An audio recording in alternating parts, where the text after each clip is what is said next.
Live from the Mojo verse, well, the Plutopia verse. And bye bye, Mojo. It's good to know you. This is the Plutopia News Network Happy Hour. I'm Scoop Sweeney. Over there is she who must be obeyed, Susie Sheeler. And over there in South Austin is John Lebkowski. And it's a shame that we lost a great Mojo Nixon. Hey, Hey. we do not appear to be streaming. Well, it shows live on No, YouTube. there it is. There it is. I found it. Don't panic, everyone. We're just showing how I was professional. panicking.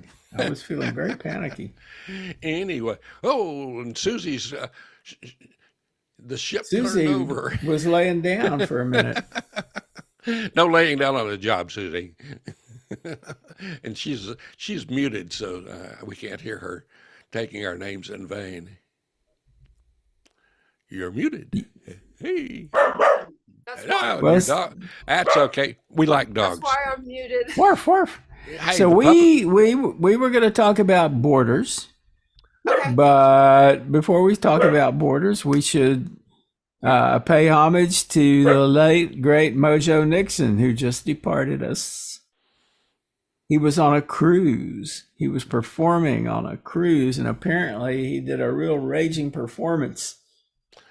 And then he up and died. Well, that's an ideal way. If you've got to go, that's the way. When you're doing what you love to do, around people who love what you do. I mean, that's showbiz heaven right there. You know, I think Jackie Wilson died when he was actually performing. He was actually performing and had a stroke. Yeah, that's You happened to recall that? Yeah, I can't recall, but that sounds about right. There have been a number of performers who've gone that way. I'm trying to remember some of them. One of them just left a couple of years ago. Just kind of nodded off on stage, and they thought he had gone to sleep. Well, he did, but he didn't come back. Oh, Lord. Who was It- that? Do you remember? Do what? Who was that? I'm trying to remember who that was. He was a old guitar player, country guy. Oh just- man. And he just kind of stopped, and he didn't fall off the stool or anything. He Oh, this does sound familiar. Okay. can't Well, Oh, remember. wow. There's also I have a whole FUTK. list. There you go. Who? F-U-C-K? FUTK. Fuck you, Oh, Toby FUT. Keith. Mom. Oh. I thought you said F-U-C-K. Nope. No, I didn't see Kay today. He died, and I'm not sad about it. No. I have a whole list here in front of me that I found on Wikipedia of performers who died while they were performing. Dear Zero God. Mostel did. Red Fox. Oh, that's right. Brandon Lee. He was filming a Was movie. Yeah. He Okay. he wasn't on a stage or anything. Right. I'm just looking at this. I'm looking at 21st century people who did. They've got it by century here. I feel like somebody got hit by a stage light and like got Oh, paralyzed. that was. I know who you're talking about. He had a genie tower, which I always hated when I was doing production. That they're just a big stand-up towers that hold the lighting, and Okay. they did it improperly, and it fell over during the show and killed him. And it was Oh, a soul God. singer, and I can't for the life of me remember. Shit. I'm sorry that happened, and Yeah. to you, because that had to have been horrible. Hmm. Mm. Some of the things that we have seen in this life should not be seen by anyone. You know, And that's just me shaving in the morning. I mean, right? God Me just forbid that you any- see that. Any kind of mirror, if it involves a mirror, it's not going to go well. Nelson else Eddy died on stage, Nelson Who? Eddy. Oh, Nelson Yeah. Eddy. Oh, wow. Yeah. and Spade Cooley died backstage. A there's a lot of people on this list that I do not recognize. I've never Yeah, heard I'm of like, I them. don't know who that is. Mm. But I'm sorry for his family. Well, yeah, a friend of mine, sound engineer in Bakersfield, told me guy didn't die on stage, but he probably wanted to. Buck Oh, Owens, who was from that area, yeah. was headlining this show, and he showed up. It was like a 2 or 3 show run at the uh, Fox Theater there in Bakersfield, and he came in really drunk, and he got right by the monitor board and just fell flat on his face, just headed to the Oh stage. He didn't man. make it, and he got up and just kind of staggered out and mumbled his way through the show. The next day, he showed up, and my friend, who was the monitor engineer, had taken masking tape and outlined the shape of a body with a guitar, and Oh. underneath it said, "The buck stops here." Buck Owens Oh. nearly lost his mind. He thought it was Oh so my funny. He Lord. told the whole nation about it. Oh So man, that's here's a good one. Do you guys remember Dick Shawn? no, Oh, but I know about oh, the Dick Sean Airy. Heyo. oh, No, Lord! Dick Shawn was a comedian. He was in several movies, that sort of thing. Wasn't he Anyway, in Laugh-In? I'm not Wasn't sure he? whether he ever appeared on there. That may be somebody else you're talking about. But Dick Shawn died on stage while performing at the University of California. He had a fatal heart attack and lay motionless on the stage for several minutes while audience members, thinking it was part of his act, began shouting comments such as, "Take his wallet," and "How long is this going to go on?" The What stage manager came out to check Sean several times before realizing it was not part of the show. Jesus. That's a I pretty don't. amazing way for a comedian to go, though. I mean, Oh my God. yeah, if you're gonna go funny. Yeah. Oh, absolutely, absolutely. Uh, and we just lost. We just saw that tribute on that. Had so many losses that they always do that epitome. Yeah. And, but I thought for Gen Xers, it sure did make it. It was very powerful for us, especially when Tracy Chapman got up there. I don't know if you noticed, but when she started to, did you guys watch it? Oh yeah, Mm-hmm. Or have you she's seen? wonderful. So she Yeah. goes up there, right? And she starts playing those opening notes, and I mean the crowd went fucking wild. And Oh this yeah. that smile that came across her face was so adorable. Like she was like, oh my God, they remember me. They do love this song. And she meant a lot to a lot of young women, especially those of us who were in the middle of trying to come out. It was always a guessing game. And, is she queer? Is she queer? And she really left. No, my mom said today, I remember meeting her. And I was like, no, it was Mary Kutrafellow, but good try. Yeah, I But wouldn't that mind was meeting just, Tracy was really Chapman. good. Really good.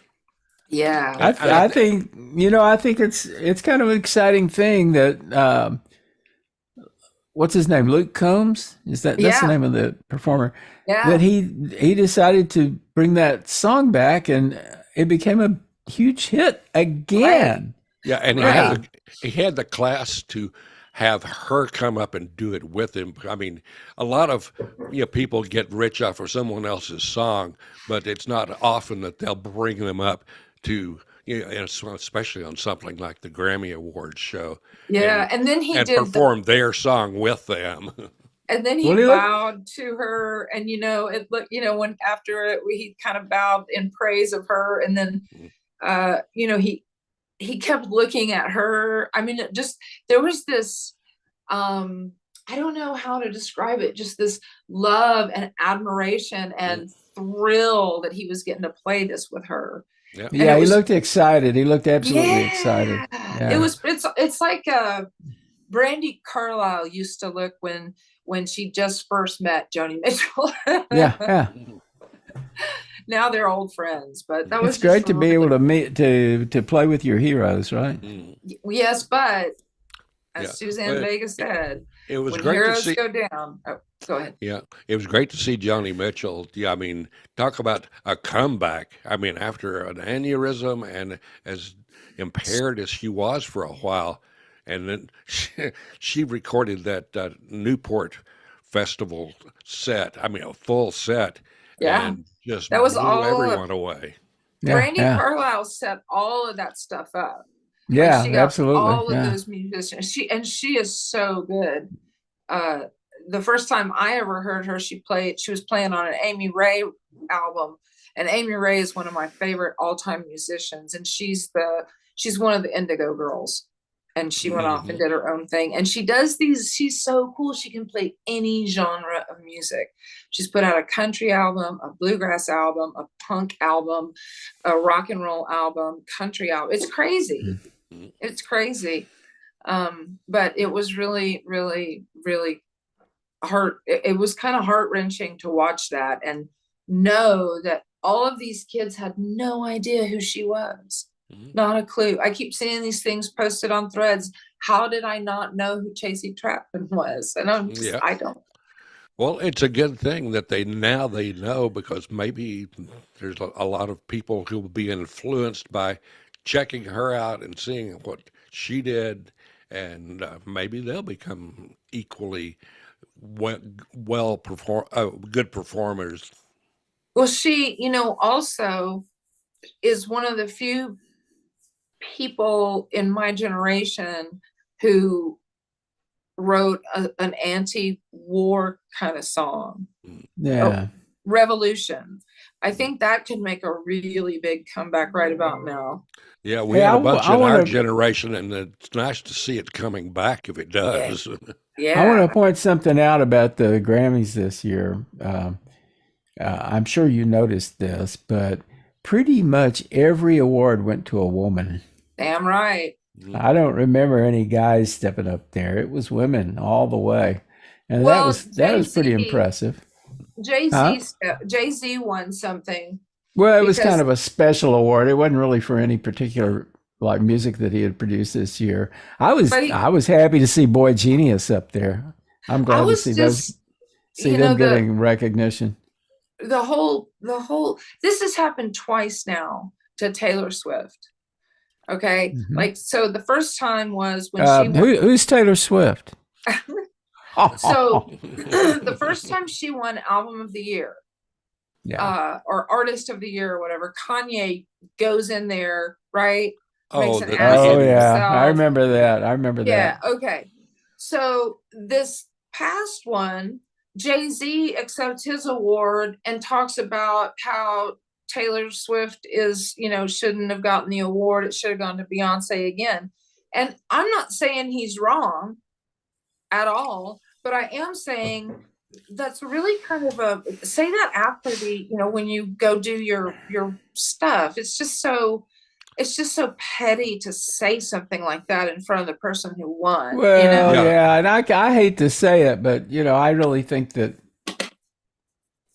that's total like bullshit. I mean, I understand why he was saying it, and he was saying it with a level of tact. He was kind of like, Well, he Jay-Z was not being was. really obnoxious about it. Jay-Z was, not Kanye doofus. was awful. But yeah, But Jay-Z I got think he got panned a lot for that, because in the entertainment world, that's just considered lame. I mean, Yep. yeah, you Yeah. can take your cheap shot backstage, but in the public, on a big thing like that, it's just it takes a lot of class to avoid those kind of things. Ask Will Smith. Ha! It took a lot of class. Indeed. I'm finding that I don't care really, but about this whole Jada Pinkett, Will Smith, whatever they're doing. But what I do kind of I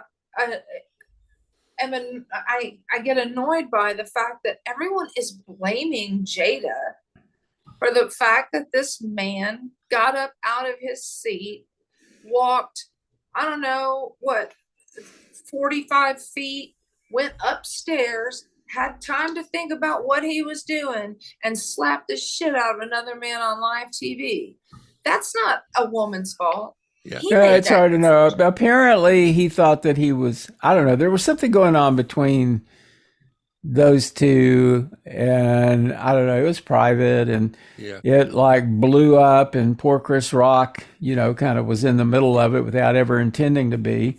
Yeah. And it was just an unfortunate thing, It- and I think that it it was a was. sign of, I mean, it was kind of an immature thing for Yeah. Will Smith to do for sure, but Well, and um that's Yeah, kind it of was a bit of the macho show. posing there too. It's that manly thing. I'm going to protect the woman, and she apparently really didn't expect any protection because she seemed like she could protect herself. I'm trying to subtly and tactfully signal you guys that we Yes, were going to talk about borders. that's Oh fine. yeah, well, that's a border And I've got that this she nice seems. barbed wire right there. Mhm. That's a border she seems to cross quite often, just to be a segue. So now let's go into the other border. Yeah, borders basically a lot of different definitions of the border or borders. It's all kinds of borders. Borders between Well, people, between countries, whatever. yeah, And and are they're they? they're artificial and arbitrary, lines between one place or another, one person or another, one whatever. I mean, these lines are drawn, and they're in our heads. They're not. There's no like border that naturally occurs on the ground between one place and No, another. no. So I mean, given that, it's kind of a weird thing that people are so tense about borders. But I've seen this for going on for a long time.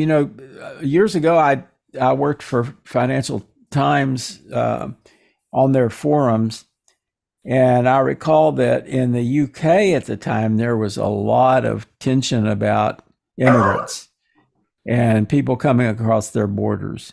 You know, and the thing is that there are some people who feel that we've got ours here and we don't want to share it, or we don't necessarily want people coming in. Uh, there can be all kinds of reasons that you don't want people to cross the border into your country. But I am absolutely convinced that the border issue right now uh, is a political performative structure that, God, I hate to even say this. I sound like a lunatic sometimes about this, but pretty much everything that's going on, I keep thinking, I mean, all the terrible things that are happening, I keep seeing the hand of Putin behind it. Oh, And, absolutely. and It's I know for a yeah. fact, I mean, I've seen the intelligence on this that the Russians are playing up this border thing for all it's worth. They're absolutely trying to catalyze a civil war, I've seen it to written. create. I've seen it written that Putin his people were actually getting involved on the Taylor Swift thing. Oh You know, Taylor yeah. Swift's my cousin. yeah, Oh yeah. we grew up with him. Yeah, Uh, the whole Taylor thing is getting a lot of I'm external contributions to the whole I'm so-called concerned controversy. It's a for bullshit her. controversy. I'm very concerned for her. Oh yeah, You know, I'm she concerned for her life. she needs to have definite protection because all the crazies out there, yeah, even Haley in the Republican contest is looking for uh, uh, Secret Service protection because of the crazies out there, the Trumpers that want to kill anybody that offends them, and they're offended by everyone. Oh, absolutely. They're offensive to every. Oh, offended by. I'm sorry. Yeah, yeah. But Yeah. Yeah, I mean, we could talk some about stochastic terrorism. It certainly is a thing, but um, I I would worry less about. I mean, Taylor Swift at least has the means to protect herself, right? she could actually hire bodyguards. Yeah. There are plenty of people who are victims or targets of stochastic terrorism that don't have a good way to protect themselves. And they're not going to have a bodyguard assigned, just because they were called out. A really good example is those 2 election workers that Giuliani, well, of course, they're wealthy now.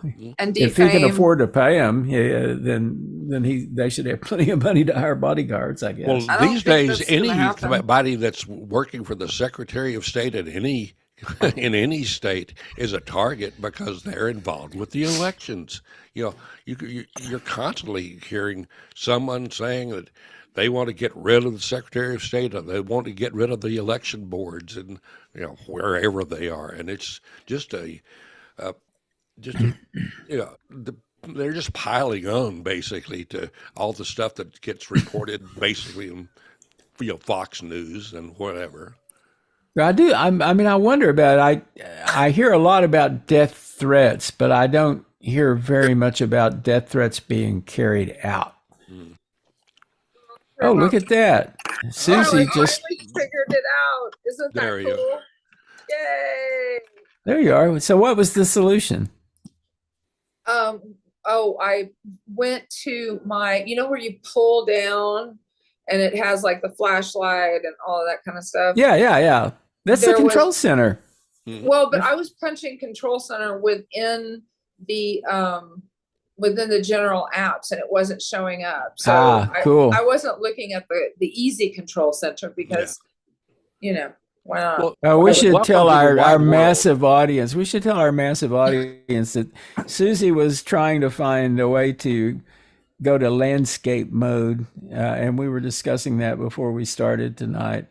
And that's a border thing. Mm-hmm. Your borders were very tight until you went to landscape mode. It was, and I have to say that it's better this way. I like it. I see some borders right behind you on the wall, and they're all made up. Oh, People don't understand it. Back here, the planet was not. Back on your map there, the planet was not made to look that way until people came around. Before that, it was just a bunch of land masses. No lines. The other day not the other day, I heard about this and I went and I looked it up, and it was one of the times when Sherry Shepherd was co-hosting The View, and she said Whoopi said, "Do you believe that the earth is flat?" And she said, "Well, I don't know, Whoopi, I've never really looked into it." She also said what prompted that is that she said they were going through all of the Greek myths and the Roman myths and finally got to Christianity. And she said, but Jesus was before all of this. Okay. She has her own TV show, y'all. Yeah. Well, if the earth was flat, the cats would have knocked all the everything off of it. So that proves that it's not flat, because if it's round, they would just be rolling it around the round world. But cats are that way. They are. There would be balls of yarn falling off the side. Oh, John just fell off the side. Oh, my. Kitty. Yeah. I thought I would. I really wanted. I wanted to get Carolyn a cat. I think there's so much. There's so much easier to deal with than dogs as little ones. You know what I mean? And that can be really comforting. I've had probably 20 or 30 cats over these many years. I really, really think they're good. She has. We're just grateful that this cat allows us to live in this house with her. Right. Yeah, that's how I feel about my home. My rabbits and my dog have consented to let me live with them. Well, back to the borders. John, we grew up in West Texas. And yes. I had lots of friends who were there, some legal, some illegal. No, I never really cared. The only people that really cared were the law enforcement folks. And the transition but from Texas to Mexico and Mexico to Texas was fairly easy back when I was growing up. The border wasn't a big fortress. It was basically a barbed wire fence, and if not even that, it was basically a piece of water that you had to get across. And border, I did a lot of travels down to various border towns, and it was very casual. People worked in Mexico or they worked in the United States, and they went back and they commuted back and forth. It wasn't a big thing until the Republican Party decided that's a great way to get people pissed off. Well, I mean, there's that, but I can kind of understand what's going on with people who are, whether they know it or not, they're really white nationalists. You know, they may not actually in their heads believe that that's what they are, but they are. And there are so many people of color now in this country. The great replacement. You know, we know, for instance, in Texas, Hispanics are going to outnumber any other, like whites or blacks or whatever. Well, they already have. I think just the numbers came out just recently about since Roe v. Wade was overturned. It seems that we are now either on the verge or have been outnumbered. So the concern that I think has been growing within that party and that set of people, because they really don't, well, I really hate to generalize like this. I hate to like make a very general statement about a whole party or a whole set of people. Well, but I think that I think it's kind of generally true of them that they don't really believe that people who are not white should be running things, you know, and they have this concern that the people of color of whatever, you know, whatever difference, whatever race, are going to take over and start running things. And the Jewish people. And Obama kicked that into high gear. Yeah. You know, and when Barack Obama was president, it's like, oh my God, they're taking over for sure. You know, we have a black Muslim in the White House. What are we going to do? Well, a lot of fighting back has been happening on the UT campus. You know, they've really removed the Native American Student Association from their designated room and kind of put them on the back burner, and they're canceling all the indigenous studies that were planned for the liberal arts school. Yeah, the program. Here, let me bring up the thing here. Jesus. Indigenous Science and Technology was supposed to be the course, and then it's been kind of put on the back burner. Anything that says it's okay to be something other than white and have your own culture, those things are all being pushed down and pushed out. As well as anything that says that whites are in any way racist, or that there is such a thing as systemic racism. You mean they have racist white people? I never heard such a thing. Well, I was educated in Texas. I know a lot of people who don't believe it's systemic, think that it's over. You know, I don't, sometimes they say because of Obama, sometimes, you know, they say it's been over for a long time. And I just think and you can't educate them because they don't believe you, you know, and then they like make you prove that it's true. Like, well, I didn't read that. Where did you read that? And it should be the other way around. Prove I'm wrong. I mean, I've made a big deal about having almost been allowed to drink out of the colored water fountain in our hometown's courthouse. And the sheriff stops me. Boy, that's not for you. You got to be in the white water fountain. And it's like, I was just, what color? I'm just thirsty, man. I'm not white. I'm kind of sunburned. And so do you believe that do you believe that we have open borders? No. I mean, maybe in Canada. I don't know. I think I finally started to understand why they say that we have open borders, and it's because many of the people who are, I mean, they're apprehending people in large numbers. Border Look Patrol to is, Yeah. look to but see what the they're releasing them after they have processed them, I guess you'd look say. to see Yeah. what the difference is and who's bringing more fentanyl in. Hmm. Is it coming through Canada or if it's coming through Mexico? Well, Because a It's lot being of it, smuggled across the border by Republicans. I'm sure yeah. of that. Well, it's not coming across the border so much on the backs of these immigrants. It's coming in right, through the legal port Right. of entry in the backs of commercial vehicles. From big companies that are saying, Yeah. "Oh, we're going to Mhm. make a little extra by smuggling in some drugs." I That's guess. how I it's mean, I always don't really happened. know. Do we know? Do we know for sure how the fentanyl is getting into this country? I think you should. I really, what I have been reading, and it was admittedly a couple of months ago, but it was that a lot, the majority of it was coming through Canada. Hmm. I Well, mean, it makes sense because they make a lot of it in Europe.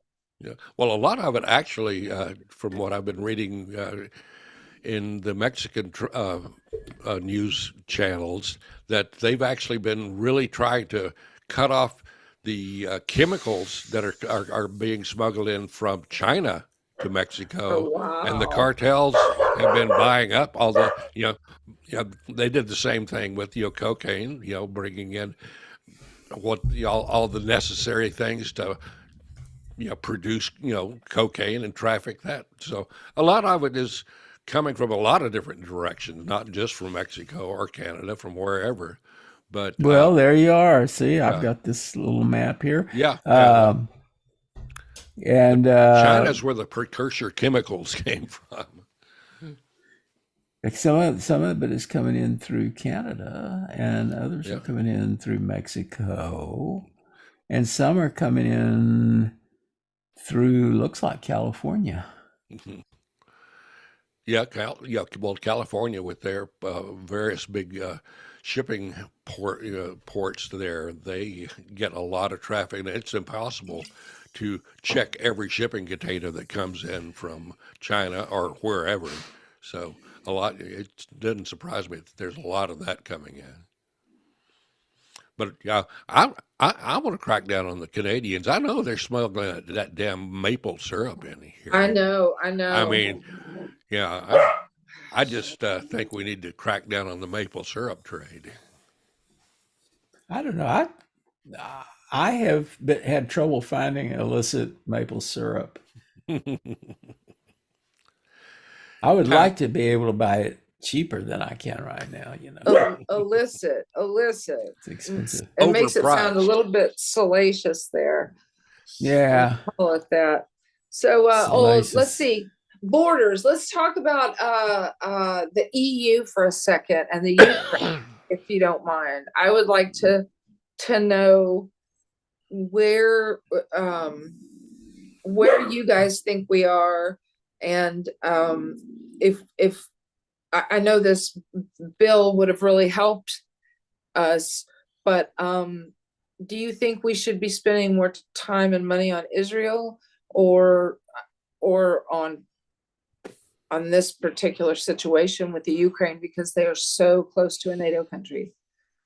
Well, I mean they both need our help, but the kind of help that Israel needs is pretty different. I mean, I think Israel needs guidance to help them get away from their fucking right wing government. Yeah, and there's a lot of dissent starting to really bubble up in Israel about that. Yeah. Their Yeah. recent protest, and so we can't be cutting loose all these countries just because someone is pissed off about they're spending our money. It's like there's a reason that's been done all these years. It's a matter of trying to stop things from being a problem here by kind of addressing the problem over there. That's what we Right. did with a lot of different situations. The Cold War was fought that way, trying to send money over to Europe and other countries to prevent the Russians from coming on to the And shores of New Jersey or whatever.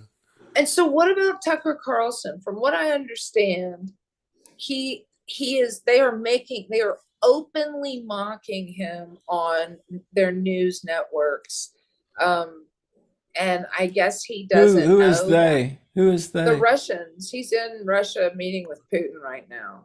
Because Oh, Yeah, he's a big Putin fan, Yeah, he like did a Trump, lame you know. interview with Putin, and he's been panned by anybody that's not a big Russian fan. Well, I mean, and that's the thing. How did this happen? How did we go from Rocky beating the crap out of a huge Russian to, yes, sir, can I have another with Putin? As far as, is it just that he wants to be powerful and sit with the powerful, cool kids because he was such a dork in school? I mean, is that what we're doing? Tucker Carlson? Yeah. Tucker, he called and called and called and called and called some DJ in the morning, like Man Meat or something like that was this guy's name. It was something awful like that. And you'd recognize it if I said it. But he would call in every day, like several times a day. And they made fun of him on that radio show. It's just, he's nuts. He's just nuts. He just wants attention, and he wants relevance. Yeah. Yeah. Well, he got the attention thanks to Mr. Trump and he had that even before all the alt-right, ultra-conservatives really loved him because he knew that giving them airtime was going to help his ratings and he'd make more money. But then why did he get fired? Well, he cost them a lot of money with the Dominion thing and all. Well, that was part of it, but part of it is that he called the head of the network a cunt. Yeah, that really doesn't work well. very well. Yeah, I mean that's what I heard. I mean I think that he is kind of a despicable egomaniac, and that he started feeling very entitled. He had the top show on the network, and he started feeling like he was indestructible. Yeah, and Rupert Murdoch doesn't dig that kind of thinking. Yeah, he doesn't want to have somebody like that in his shop, so he just kicked him out. Well, now he's interviewing fucking Lou Dobbs of all people. Like, yeah, there's an old loser. That's a get, isn't it? That's a good one for a journalist to nail down.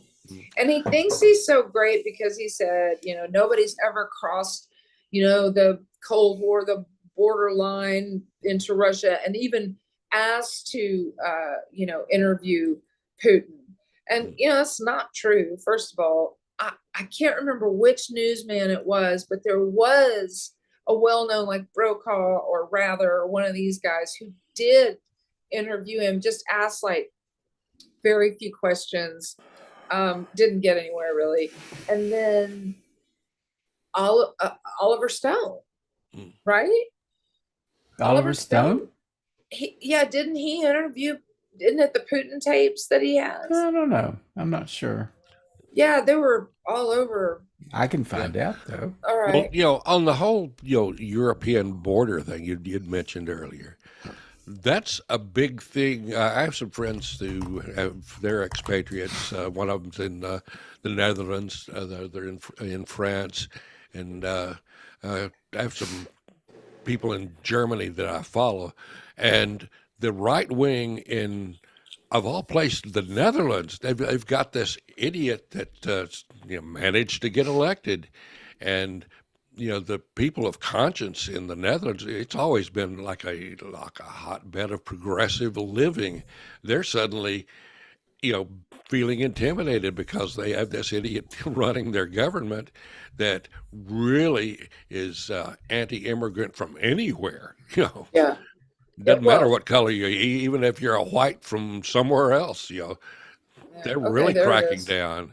And you see the same thing in Germany. The right-wing parties in Germany, they are crazy. They're gaining power, and you're just seeing this whole thing of it. It's all people saying we're being replaced. The Great Replacement theory is being exported to all these countries. Well, I mean, okay. I think we're being replaced by cats. Yeah. Well, Yeah, yeah. I wouldn't mind being replaced by a cat. I mean, they're benevolent dictators unless you're a mouse or something or a rodent of some sort. I'm a bit of a rat, but just Or I ever, lizards. ever told you guys about the suicide pods? which Suicide pods? Hmm. Look it up. Look at the No. picture. Okay, let's see. Okay, so there are these little pods, and you get in, you got your favorite music, and you got a glass of wine, or probably not a joint on account of the, nitrous. And then you push a button, and it fills the thing with nitrous. It's sealed, and you die in there. And then it can also be a coffin. So, or sounds kind of like Motel 6 and yeah, but it's like the decision that there they are. Look at that. Oh Aren't those Lord. nice? And see, it's up on a thing like that, so really it could just slide right into the grave pit, right? Yeah, well, yeah. If you have claustrophobia, that I think they're called I think you sarcoph. might be better off going to the Motel 6 and doing it the old-fashioned way. I think they're called a sarcophagus something. Sarcophagus. Yeah, but it's not sarcophagus. It's something play on words. But yeah, I think that's awesome for people who have debilitating diseases, or my God, I get migraines occasionally. I found a pill and I know when it's going to happen, so I'm able to take it, and it's been great. But I've had them, and then I hear about people who have them every day, and they're debilitated. I mean, they're on disability. They can't. I don't think I could do that. It's just vomiting or retching, and there's a vice on your head, and it's just squeezing and squeezing. Your eyes hurt, and it's can't look at light. You can't hear, and I think I would choose the sarcophago or whatever that's called. I don't think that's a bad thing. You get to So choose what exactly do they, so is it some kind of gas that it releases? It's nitrous. Yeah, it just Oh, replaces wow. the oxygen, and you laugh yourself to death. See? Wow. See? Yeah, nitrous oxide wouldn't be a bad way to go, would it? No. They're always finding dentists who apparently have a real problem with becoming addicted to nitrous. And Yeah. they find Dr. Detroit, in his dentist chair.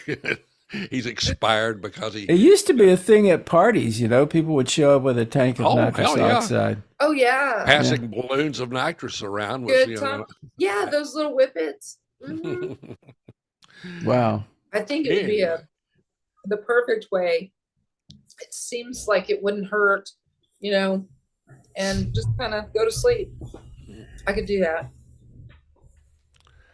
Anyway. I mean, they want us to go for the economy anyway, don't they? Anyone over 50 needs to die so that the economy can get back up. That's what Lindsey Graham said back when the Republicans were in control. Yeah, Lindsey should be on that list for sure. Where has he been? I haven't. Who? Lindsey Graham? He's still around. He's been flying below. He was the old nutball. We've got the new ones now. Marjorie Taylor Greene, all those bunch. Do you think when you compare Lindsey's nuttiness to those guys? I mean, he's just like he's been upstaged. Well, this is actually relevant to our border discussion that Kristen Sinema put together a border bill, and Lindsey Graham was very critical of it, and apparently they butted heads in a big way. Yeah, well, he's opposed to anything.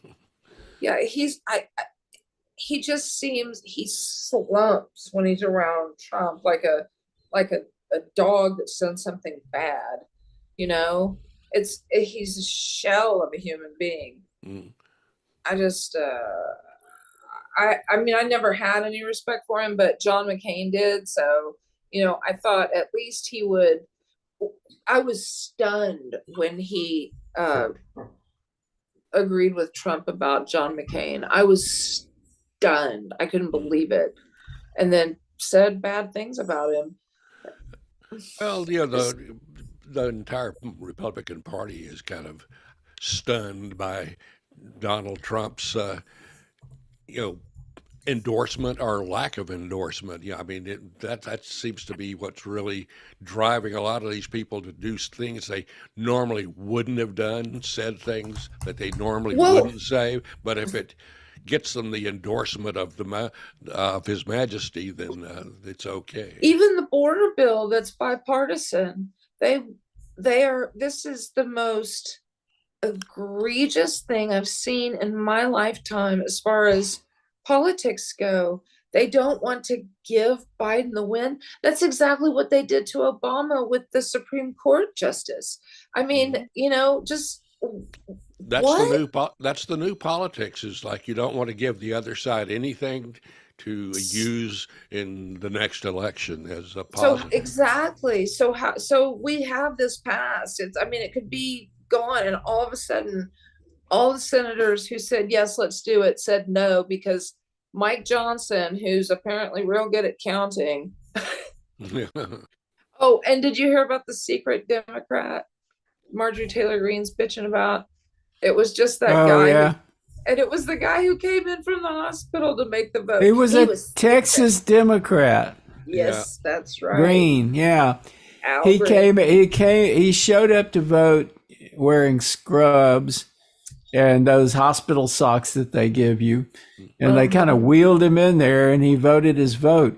They thought that he was going to be completely out of pocket. They never suspected that he would get up from his hospital bed and head in to vote. Oh God, she was so upset.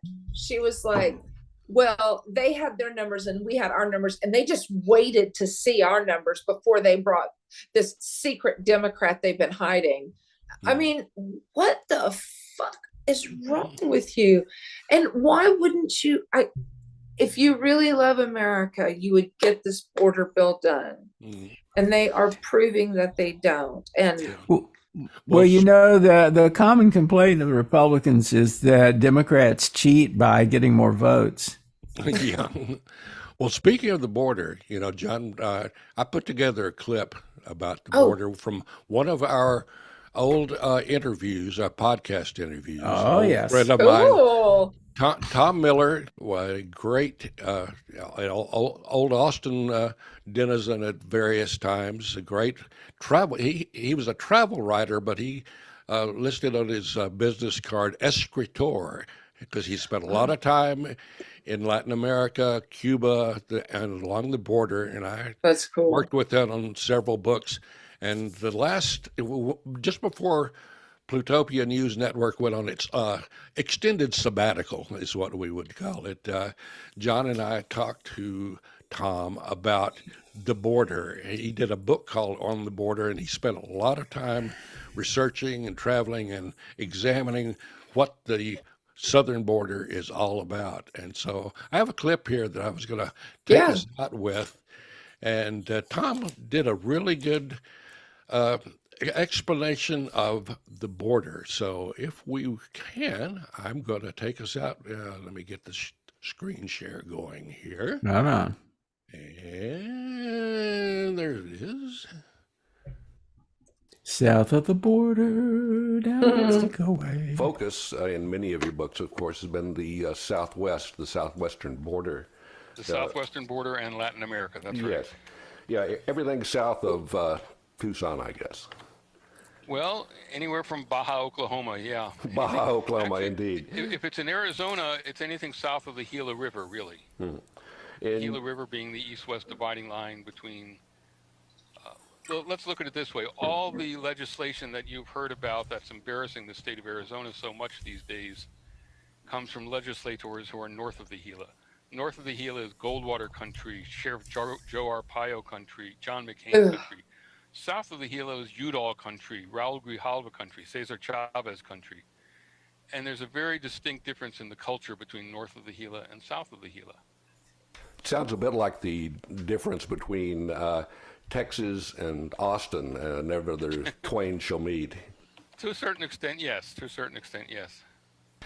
In the introduction to, I guess, your first border book, aptly titled On the Border, you described a fairly unusual event called a celebration nation to nation, in which officials from both sides of the border gathered for a literal cross-border volleyball game.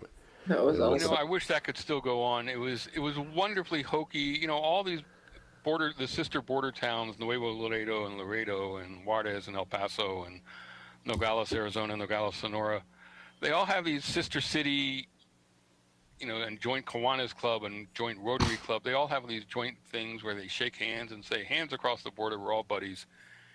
And there was one in Naco, Sonora and Naco, Arizona. This is way back when. This had to have been the late 70s. And where there was just a barbed wire fence about 10 feet high dividing the U.S. and Mexico. You could see through it. You could stick your hand through it. You could take some wire clippers and cut your way through it. And the two towns of Naco would have their annual nation-to-nation celebration. And they would play volleyball. And the net was the international fence. So all the officials from the northern part of Sonora, Mexico would be on one team. All the officials from southern Arizona would be on the other team. And they would hit the ball back and forth over the international border. It was wonderful. Awesome. Talk about a metaphor. Yeah, it's ironic and actually a bit sad that you really can't do that kind of. If you tried to organize it now, there'd be Border Patrol on one side and the Federales on the other, wondering what the heck these people are doing. And imagine, go ahead. They'd shoot the ball out of the air. They'd shoot the ball out of the air if it got that far, and it probably wouldn't be a ball. It would be maybe something a little more dangerous. Indeed. The book On the Border, you made that into that was quite a project. How did you come to do that? I traveled the entire 2,000 miles, zigzagging back and forth over a 4-month period. And I stopped in Tucson to do my laundry and to take a shower. But other than that, I was really on the road the whole time. And at that time, we're talking late 1970s, the book On the Border came out in 81 and remarkably is still in print. But the book really was a result of this trip, and I only ran into one other journalist who was traveling the border. Now you have to take a number. But back then, I ran into one fellow. He was the bureau chief of the Houston New York Times Bureau, and he was doing the same thing. In fact, he eventually won a Pulitzer Prize for his work along the border, John Crutzen. But we were really the only two people who were traveling the U.S.-Mexico border, getting a sense of its culture, getting a sense of the east-west border, the qualitative border, the border of history, of memory, the border of music and literature, the border of spirituality, the family border. It's even a border of laundry. I can remember very distinctly seeing families on both sides drying their wet clothes after washing them on the border fence. They would just hang them up on the barbed wire and the laundry would dry. That's the qualitative border. That's the third country between the U.S. and Mexico. It's 2,000 miles long and no more than 20 miles wide. The border that everybody knows about today is the quantitative border, the north-south border, the border that changes day to day, the border of statistics, the number of tons of marijuana apprehended, the number of people who died in the desert, the number of people who drowned in the Rio Grande, the number of border patrolmen. All this is the statistical border that changes day to day. It's the quantitative border, and it's the north-south border, and it's the one everybody knows. I still cling to although there are fewer and fewer people who do, but I still cling to the idea of a third country between the United States and Mexico.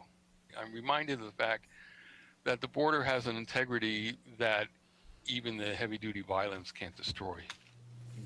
It's really interesting the border work that you've done, and your talk about that sort of arbitrary line that exists between here and Mexico and third country and so forth, which you mentioned a little bit earlier. I wonder what's changing about the border and what's the future of the border, and to what extent is the U.S. border like other borders? It's very unlike other borders. That I can talk. The future, I can tell you about the present, I can tell you about the past, and you can draw your own conclusions about the future. I mean, if you had interviewed somebody 6 weeks ago about Egypt or Tunisia or Libya, they would have said, I don't know, or they would have told you the future. None of them would have told you what actually has happened. So I pretty much stay away from prognostication, a word that I like, by the way. It sounds very fancy. But back to your question about the border, it is very different now it's different now from what I certainly saw when I first traveled it in the early 70s and then throughout the 70s. And actually, I still go back now and then to different border towns. The difference is economic and law enforcement and drug. I mean, there's just so many things, and most of them are pretty obvious, but you still find this third country. As far as its difference from other borders, I get the feeling that there's still more spillover of culture, U.S. culture in northern Mexico and Mexican culture on the U.S. side than elsewhere. And then you'd see in other borders where you have a potential spillover, but it doesn't really exist. I think most other borders are more either corrupt, if you can imagine that, or more militarized, because you have countries that are right up next to each other that really are not the best of friends. And can't say U.S. and Mexico are the best of friends, but they're the closest of enemies. As far as the Mexican culture being accepted in the interior of the United States, I believe that's very much the case. Brought in by Mexicans, brought in by individuals, by travelers, and it goes way back. And here's it goes back to this was Mexico, so you can say that it was the U.S. imposed itself over this land. Here's a good example. There was a song, a very popular song, Jarocho song, meaning it comes from the state of Veracruz, which it was actually first heard in the late 1600s, and it traveled through Mexico for a few hundred years, and then it moved north with migration in the 1940s into the United States, into the labor camps in the western United States. The song was called La Bamba. Now, the song had come north prior to that, but it really came north with the Bracero program and with illegal immigration as well. So this song settled into the migratory labor camps in the western United States. And then in the mid-1950s, this high school dropout named Richard Valenzuela picks it up, puts on a three-chord melody, grafts a rock and roll rhythm to it, plugs in his electric guitar, and we have a new generation of La Bamba. And today every garage band in America, the first song they learn is the three-chord La Bamba. So there's a culture. One doesn't think of that as overlapping culture, but I think from the interior of one country to the interior of another, it's not that far. And you actually pursued that history of La Bamba in a compilation album that you put together sometime The song goes back. back to Africa, and I produced an album for Rhino Records called The Best of La Bamba. It included, by the way, the Rice University Marching Owl Band playing La Bamba. It included the Mormon Tabernacle Choir singing La Bamba. And if you ever thought you could get a celestial version of Richie Valens, there it is. We had a lot. We had, I think, in all 10 or 12 versions of La Bamba. I have a collection. I'm in your introduction, there's something you left out, and I'd like to correct that right now. I'm a bombologist. I have a doctorate in bombology. I have some 80 versions of the song here in my office, and every now and then I take them out. They aren't all originals. Some of them are on tape. People have sent me. Once it became known that I was collecting these, I got an Israeli version. I got a Peruvian version. You want to hear La Bamba in Hebrew? I can scare it up for you. It's a song that has become universal. I was in the town of Oyo, O-Y-O, in central Nigeria. This is about 8 or 9 years ago. And where was the best hotel in town? It was called La Bamba. La Bamba, which originated in Africa, I can trace it back that far, had made a complete circle and gone back to Africa. Here was a hotel called La Bamba in central Nigeria. Can you beat that? I would love to have another conversation where we explore further the implications of borders. I'm all for it. I'm all for it. Perhaps borders as temporary autonomous zones in the Hakim Bay way of looking at things. Mm-hmm. No, I think you're absolutely right. Borders, that's been very much my, the leitmotif, to use a bad word. That's been very much what I've played with throughout, is the borders and the nuance on one side, the nuance on the other, and the disappearance of them and the imposition of them. And That was my friend Tom Miller, passed away in 2022, and a big loss to the journalism community, but a real good contribution to the study of the border. Right on. It was nice to close the study of the border with our friend Tom, and it looks like it's time for us to go. John, thanks for putting up Yes. with me, putting up with all the babbling, and I think we'll babble some more next week. And Right on. We'll So- see you then.